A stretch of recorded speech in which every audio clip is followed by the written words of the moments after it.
बच्चों, स्वागत है आप लोग का हमारे चैनल एज एजुकेशन जोन पे। बच्चों, आज हम देखेंगे कक्षा 12वीं जीव विज्ञान का जो आपका 3 मार्च को पेपर होगा। उसके लिए जो है आपका एक वायरल पेपर, और इसमें जितने भी प्रश्न आपको बताए जाएंगे सभी आपके बोर्ड एग्जाम 2025 के दृष्टिकोण से महत्वपूर्ण होंगे। यानी कि जो आपका 3 मार्च का बायोलॉजी का पेपर होगा, यहाँ से आपको प्रश्न जरूर देखने को मिलेंगे। तो आपको देखेंगे समय 3 घंटे 15 मिनट होंगे, और प्रारंभ के 15 मिनट जो है परीक्षार्थियों को प्रश्न पत्र पढ़ने के लिए दिए गए हैं। तो पहला जो क्वेश्चन है आपका, सही विकल्प चुनकर अपनी उत्तर पुस्तिका में लिखिए। जैसे क वाला दिया है, निम्नलिखित में से कौन सा भाग पुष्प पर जनन अंग का प्रतिनिधित्व करता है। यानी कि कौन सा भाग है जो पुष्प पर जो है नर जनन अंग का प्रतिनिधित्व करता है। पहला ऑप्शन दिया है पुमंग, दूसरा जयांक, तीसरा दिया है आपका गुरु बीजाणु धानी, चौथा परागण। तो प्यारे बच्चों, आपका जो सही उत्तर होगा, यानी कि जो इनमें से जो है पुरुष जो आपका जो है पुष्प नर जननांग का प्रतिनिधित्व करता है, आपका पुमंग करता है। यानी कि पहला वाला ऑप्शन जो है आपका एकदम सही होगा। अब देखेंगे दूसरा वाला प्रश्न। तो दिया है मनुष्य में संतान का लिंग निर्धारण होता है। यानी कि मनुष्य में जो संतान का लिंग निर्धारण होता है वो किसके कारण होता है। माँ के लिंग गुणसूत्र के द्वारा, अंडाणु के माप से, तीसरा दिया है शुक्राणु के माप से, और चौथा पिता के लिंग गुणसूत्र से। तो प्यारे बच्चों, आपका मनुष्य में जो संतान का लिंग निर्धारण होता है वो किसके अनुसार होता है। तो आपका पिता के लिंग गुणसूत्र से। यानी कि आपका ऑप्शन नंबर 4 जो है एकदम सही होगा। अब ग वाला प्रश्न दिया है, जेनेटिक इंजीनियरिंग का उपयोग होता है। आपका पहला दिया है तो चिकित्सा में, दूसरा कृषि में, तीसरा इन दोनों में, और चौथा किसी में नहीं। यानी कि आपका जेनेटिक इंजीनियरिंग जो है प्यारे बच्चों, उसका उपयोग कहाँ पर होता है आपका। तो प्यारे बच्चों, आपका बात करें जेनेटिक इंजीनियरिंग की, तो उसका उपयोग जो आपका होता है वो कहाँ पर होता है। तो आपका ऑप्शन नंबर 3 जो है यहाँ पर एकदम सही होगा, यानी इन दिनों में, यानी कि चिकित्सा में भी और कृषि में भी। अब बात करते हैं अपने अगले प्रश्न की, यानी कि घ वाले की। तो दिया है निम्नलिखित में से किसे भारत में जैव विविधता का तपस्थल समझा जाता है। आपका पहला ऑप्शन दिया है अरावली पर्वत, दूसरा इंडो गंगेटिक मैदान, चौथा है आपका पश्चिमी घाट, और माफ करिए तीसरा पश्चिमी घाट, और चौथा पूर्वी घाट। तो प्यारे बच्चों, आपका निम्नलिखित में से जो है भारत का जैव विविधता तपस्थल जो है किसे समझा जाता है। तो आपका पश्चिमी घाट को। यानी कि ऑप्शन नंबर 3 जो आपका दिया है एकदम सही होगा। अब देखेंगे दूसरा वाला प्रश्न, अति लघु उत्तरीय प्रकार के प्रश्न। तो पहला वाला इसमें दिया है दूसरे का क, क्लाइन फिल्टर एवं टर्नर सिंड्रोम में गुणसूत्रों की संख्या है। तो बात करें आपका क्लाइन फिल्टर एवं टर्नर सिंड्रोम में गुणसूत्रों की संख्या पर बच्चों का, तो क्लाइन फिल्टर में 47 गुणसूत्र, और जो आपका टर्नर सिंड्रोम होता है उसमें 45 गुणसूत्र होते हैं। अगला है नर जनन जर्म कोशिकाएं किस विभाजन द्वारा शुक्राणुओं का निर्माण करती हैं। तो प्यारे बच्चों, आपका नर जर्म कोशिकाएं जो है अर्धसूत्री विभाजन द्वारा शुक्राणुओं का निर्माण करती हैं। यानी कि आपका जो सही उत्तर होगा, नर जर्म कोशिकाएं अर्धसूत्री विभाजन द्वारा शुक्राणुओं का निर्माण करती हैं। अगला प्रश्न है, परागकण मातृ कोशिका में गुणसूत्रों की संख्या क्या होती है। यानी कि परागकण जो मातृ कोशिका है का, उसमें गुणसूत्रों की संख्या क्या होती है। तो जो आपका सही उत्तर होगा, परागकण मातृ कोशिका में गुणसूत्रों की जो संख्या होती है आपकी द्विगुणित होती है। यानी आपका जो सही उत्तर होगा द्विगुणित होगा। अगला वाला प्रश्न है, उस एंजाइम का नाम लिखिए जो डीएनए अणु को खंडों में तोड़ता है।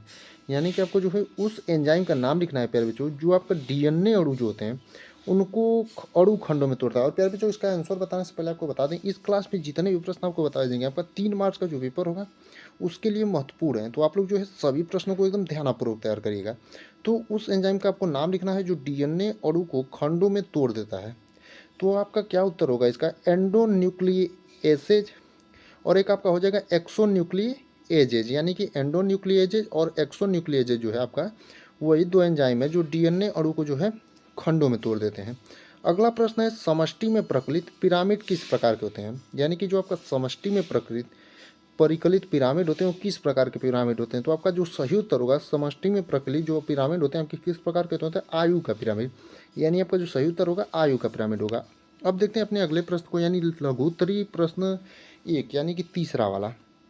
तो इसमें पहला है पश्चिम लिंग निर्धारण को स्पष्ट कीजिए। और प्यारे बच्चों, वेरी इंपॉर्टेंट प्रश्न है आपका, पश्चिम लिंग निर्धारण को जो है स्पष्ट कीजिए। और आपका लिख लीजिए, ये भी क्वेश्चन जो है आपका जरूर पूछेगा। अगला वाला भी आपका बहुत ही महत्वपूर्ण प्रश्न है, वाटसन तथा क्रिक द्वारा प्रयुक्त प्रस्तुत डीएनए के द्विकुंडलित मॉडल का स्वच्छ नामांकित चित्र बनाइए। और प्यारे बच्चों, आपको बहुत ही इंपॉर्टेंट क्वेश्चन है कि डीएनए के द्विकुंडलित मॉडल का स्वच्छ नामांकित चित्र बनाइए, वाटसन तथा क्रिक द्वारा प्रस्तुत। और आपका वेरी इंपॉर्टेंट प्रश्नों में से एक है प्यारे बच्चों ये भी है, और आपका हर साल जो है ये भी पूछा जाता है। अगला वाला प्रश्न की बात करेंगे तो आपका दिया है प्रतिरक्षा क्या है। यानी कि आपका जो प्रतिरक्षा है प्यारे बच्चों क्या होता है। घ वाला क्वेश्चन है आपका, आर्किड पौधा आम के पेड़ की शाखा पर उग रहा है। आर्किड और आम के पेड़ के बीच पारस्परिक क्रिया को आप कैसे स्पष्ट करेंगे। यानी कि प्यारे बच्चों, आपका आर्किड कोई पौधा है, वो आम की पेड़ की शाखा पर अगर उग रहा है तो आपका आर्किड और आम की पेड़ के बीच जो है पारस्परिक क्रिया के आप जो है उसकी पारस्परिक जो क्रिया है उसको आप कैसे स्पष्ट करेंगे, इसको आपको बताना रहेगा।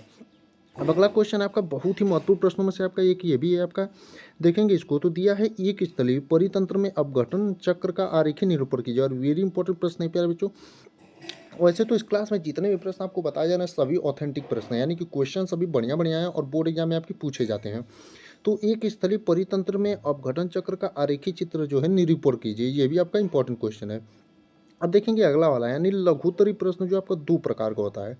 तो चौथे का क दिया है लघु बीजाणु धानी तथा गुरु बीजाणु धानी के बीच कोई तीन अंतर स्पष्ट है। और प्यारे बच्चों लिख लीजिए, ये भी आपका वेरी इंपॉर्टेंट प्रश्न है और किसी न किसी सेट के पेपर में जरूर पूछेगा कि लघु बीजाणु धानी तथा गुरु बीजाणु धानी के बीच कोई जो है तीन अंतर स्पष्ट कीजिए। अगला प्रश्न है, हमारे समाज में लड़कियां पैदा होने पर दोष केवल महिलाओं को दिया जाता है, बताएं कि यह क्यों सही नहीं है। यानी कि हमारे समाज में जो है प्यारे बच्चों, जब लड़कियां पैदा हो जाती हैं तो दोष जो है केवल महिलाओं को दिया जाता है, बताएं कि यह क्यों सही नहीं है। यानी कि इसका कारण दीजिए, कोई दो तीन तथ्य दीजिए जिसके कारण ये सिद्ध हो कि जो है ये सही नहीं है। अगला आपका है एक संकर क्रॉस का उदाहरण दे देते हुए मेंडल के प्रभाविता नियम को व्याख्या कीजिए। और फिर बच्चों आपका जो मेंडल का प्रभाविता नियम है आपको बहुत ही महत्वपूर्ण प्रश्न है, यानी कि आपका जो मेंडल का प्रभाविता वाला नियम है ये भी लिख लीजिए, आपका जरूर पूछेगा क्योंकि एक संकर क्रॉस का उदाहरण लेते हुए मेंडल का जो आपका प्रभाविता का नियम है आपका बार बार जो है ये भी पूछा जाता है क्वेश्चन, बहुत ही इंपॉर्टेंट प्रश्नों में से एक है।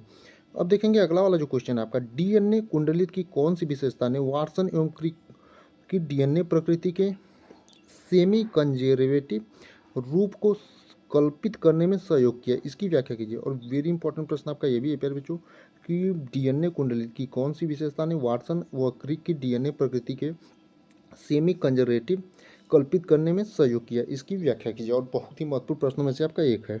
अब देखेंगे अगला, यानी पांचवें में जो आपके प्रश्न है, तो पांचवा वाला जो है आपका दिया है पांचवें का कि मलेरिया परजीवी के जीवन चक्र का स्वच्छ एवं नामांकित चित्र बनाइए।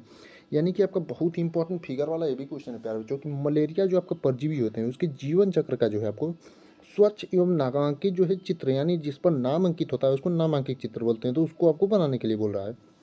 अगला प्रश्न देखेंगे ख में जैविकी यानी जीव विज्ञान के अध्ययन ने संक्रामक रोगों को नियंत्रित करने में किस प्रकार से सहायता की। और प्यारे बच्चों लिख लीजिए, ये भी आपका वेरी इंपॉर्टेंट प्रश्नों में से एक है कि जैविकी जीव विज्ञान के अध्ययन ने संक्रामक रोगों को नियंत्रित करने में किस प्रकार जो है हमारी सहायता की है।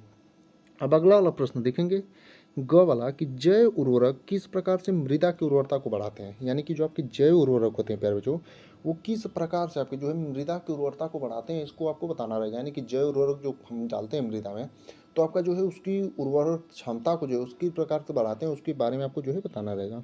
अगला है वैक्यूलोवायरेसिस क्या है। यानी कि आपका जो वैक्यूलोवायरेसिस है प्यारे बच्चों वो क्या होता है, इसके बारे में आपको बताना है। अब देखेंगे छठवां वाला प्रश्न, जो छठवां वाला दिया है आपका क वाला, निम्नलिखित पर टिप्पणी कीजिए। यानी कि इन पर जो है आपका टिप्पणी करने के लिए दिया है और बहुत ही महत्वपूर्ण प्रश्नों में से आपका ये भी एक है कि निम्नलिखित पर टिप्पणी कीजिए। जैसे आपका देखेंगे पीसीआर पर एक है और एक आपका प्रतिबंध एंजाइम पर, दोनों पर आपको टिप्पणी करने के लिए बोला। और प्यारे बच्चों बहुत ही इंपॉर्टेंट प्रश्नों में से एक है। अगला है जैव प्रौद्योगिकी का कृषि क्षेत्र में क्या उपयोग है। यानी कि आपका जो जैव प्रौद्योगिकी है प्यारे बच्चों उसका जो है कृषि क्षेत्र में आपका क्या उपयोग है। और वेरी इंपॉर्टेंट प्रश्नों में से आपका ये भी है, लिख लीजिए। अगला ग वाला है परजीवी जंतु से आप क्या समझते हैं, कोई एक उदाहरण दीजिए। यानी कि प्यारे बच्चों आपका जो परजीवी जंतु होते हैं उनसे जो है आप समझते क्या हैं, यानी कि उनके बारे में आपकी क्या राय है, यानी कि उनके बारे में आप क्या समझते हैं, यानी क्या उन्हें जानते हैं, उसके बारे में जो है आपको एक उदाहरण भी देना है। अगला है घ वाला आपका निम्नलिखित में अंतर स्पष्ट कीजिए। यानी कि जो आपका अंतर है स्पष्ट करना है दोनों में। पहला वाला आपका उत्पादन एवं अपघटन और 1.5 नंबर के दोनों रहेंगे। और बहुत ही इंपॉर्टेंट जो है आपका ये भी अंतर है। अंतर जब भी आप दीजिएगा ऐसे एक लाइन खींचिएगा और एक तरफ जो है आप उत्पादन लिखिएगा, जैसे आप एक तरफ उत्पादन लिख देंगे और एक तरफ आप अपघटन ऐसे लिखेंगे, उसके बाद जो है आप एक नंबर डाल के इधर एक नंबर डाल के इधर सीक्वेंस से जो है अंतर दे दीजिएगा। तो आपका पहला अंतर है उत्पादन एवं अपघटन और दूसरा है परजीवी एवं स्वभोजिता। तो उसी प्रकार परजीवी एवं स्वभोजिता का भी एक तरफ आप परजीवी लिख देंगे, यहाँ पर जैसे एक तरफ आपका परजीवी हो जाएगा और एक तरफ जो है आपका स्वभोजिता हो जाएगा। इसी प्रकार जो है आप किसी का भी अंतर दे देंगे। तो ये होंगे आपके जो है जो आपके लघु उत्तरी टाइप के प्रश्न है। अब देखेंगे आपका दीर्घ उत्तरी प्रश्न। तो दीर्घ उत्तरी में आपका पहला यानी सातवां वाला जो दिया है, मनुष्य के नर जनन तंत्र का सचित्र वर्णन कीजिए। इसमें शुक्राणु कहाँ संचित होते हैं? और प्यारे बच्चों, बहुत ही महत्वपूर्ण प्रश्न है आपका कि मनुष्य के नर जनन तंत्र का सचित्र वर्णन कीजिए, और चित्र के साथ जो है आपको वर्णन करना रहेगा। और इसमें जो है शुक्राणु कहाँ संचित रहते हैं इसको आपको बताना रहेगा। या फिर अथवा में आपको दिया है पुष्पी पादपों में लघु बीजाणु जनन का सचित्र वर्णन कीजिए। और प्यारे बच्चों, आपका ये भी जो है वेरी इंपॉर्टेंट प्रश्नों में से एक है, पुष्पी पादकों में लघु बीजाणु जनन का सचित्र वर्णन कीजिए, क्योंकि ये चित्र वाले जितने भी क्वेश्चन आपके बहुत ही महत्वपूर्ण हैं। अब आठवां वाला आपका क्वेश्चन दिया है कि अनुवांशिक कूट क्या है, इसकी मुख्य विशेषताओं का वर्णन कीजिए। यानी कि आपका प्यारे बच्चों, जो अनुवांशिक कूट है वो क्या होता है और इसकी आपकी क्या क्या मुख्य विशेषताएं हैं, इसके बारे में आपको वर्णन करने के लिए बोलेगा। या फिर अथवा में आपको दिया है जैव विकास किसे कहते हैं, भूवैज्ञानिक कालों में होकर पादकों के विकास का सचित्र वर्णन कीजिए। यानी आपका जैव विकास जो है वो किसे कहते हैं, भूवैज्ञानिक कालों में होकर पादकों के विकास का जो है आपको सचित्र वर्णन करना रहेगा। नौवां और अंतिम प्रश्न है, नौवीं प्रश्न आपके पेपर में पूछे जाएंगे, पादपों की जाति विविधता 22%, जंतुओं 72% की अपेक्षा बहुत कम है, क्या कारण है कि जंतुओं में अधिक विविधता मिलती है। यानी कि पादपों की जाति विविधता जो है प्यारे बच्चों 22% है और जंतुओं की 72% की अपेक्षा बहुत कम है। क्या कारण है कि जंतुओं में जो है अधिक विविधता मिलती है, यानी कि क्या कारण है कि जंतुओं में जो जाति विविधता है वो अधिक मिलती है और पादपों में जो जाति विविधता है वो बहुत कम मिलती है।